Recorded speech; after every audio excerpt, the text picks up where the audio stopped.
right, so in this mini vlog, I wanted to do a review of my Zwift session this morning. I did a 1 hour duration Zwift session at a pretty high intensity.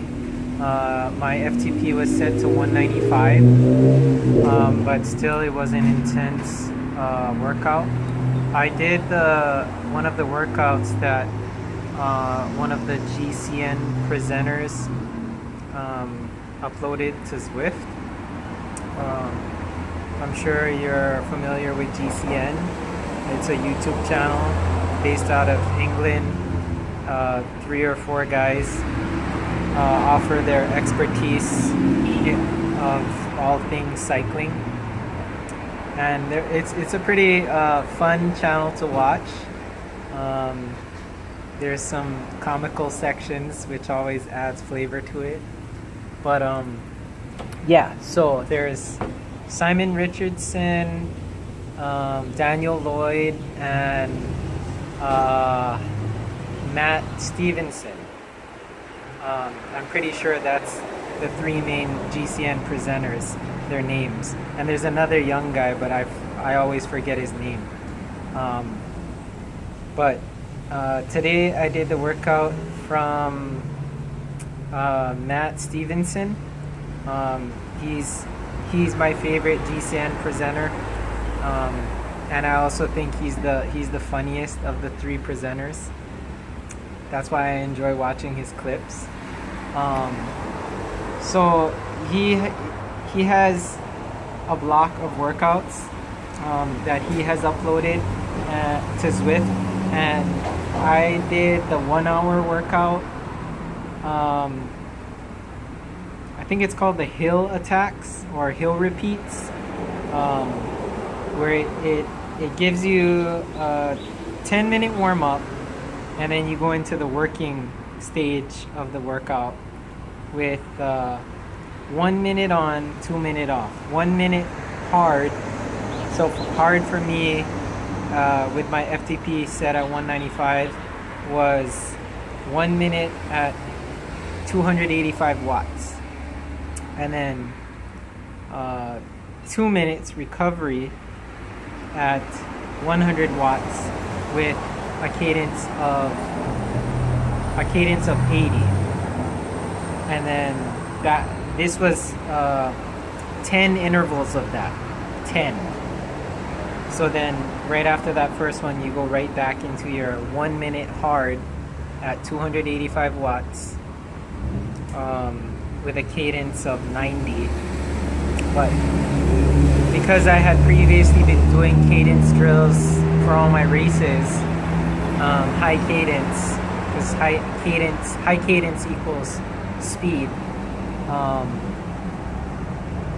If you equate it all out in the Dan Brown's speed per gear ratio chart, you're gonna see that the higher cadence you go in your sweet spot gear, that gear that you could just push upwards of 25% of your FTP, and you can spin really fast downwards under your FTP. Everyone has that sweet spot gear. But when you find that sweet spot gear, that's your working gear, up or down 25%. Yeah, so back to my review of Matt Stevenson's workout. So you go into that 10 block interval stage of 1 minute on, 2 minutes off, 1 minute on, 2 minutes off for 10 times. And I did all that as best as I could. I might have dipped under a little bit. I might have spinned faster than it required on the thing. But it still said I failed that segment. So I'm not really sure why it said I failed it. I'm not sure what the margin of error is for Zwift as far as failing a particular part of the workout. But in all honesty, I think I kicked ass in that segment. It was really hard. But Really good workout if you only have 1 hour to do and you really want to get a good workout in. I would highly recommend that. And then after that, it takes you into a 10-minute cool down. So in all, it's 60 minutes. And I chose the mountain stage of Zwift, where it has Zwift Mountain, where you're going up that mountain. And then luckily on the downhill, I was able to crank some big gears and hit 50 miles per hour on the downhill. So then I got the Daredevil badge, which you can only get if you crank 50 miles per hour at a given time on Zwift. Really good workout if you're on a time crunch. If you're even more on a time crunch, I recommend John Short Mix, which is 30 minutes. That's also a really good workout.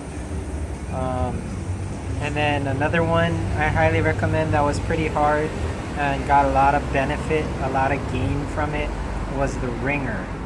If you can find the Ringer in the lineup of workouts, that's another good workout. But this has been the review of Matt Stevenson's Hill Repeats workout on Zwift. If you're training up for a hill race or you just want to get better at hills, I'd suggest checking that out, giving it a shot. I think Zwift is fun. It might not be your cup of tea. There's also other workouts out there, Trainer Road, Training Peaks, or you could just get a coach and freestyle it on the open road. But I like doing my intervals on a trainer. Don't have to worry about red lights, don't have to worry about cars, animals, pedestrians, potholes. You can ride with your head down the whole time if you wanted to, and just look at your phone app to see your power. You don't even have to look at the computer screen. And there you go. Have some good music playing, stay motivated, have some snacks by your side. Make sure you eat and drink a little bit more than you would in the real world, because you're exerting a lot of energy on that stationary bike. So stay hydrated, stay safe, keep the wattage up, have fun. All right, that's my review. Bye bye.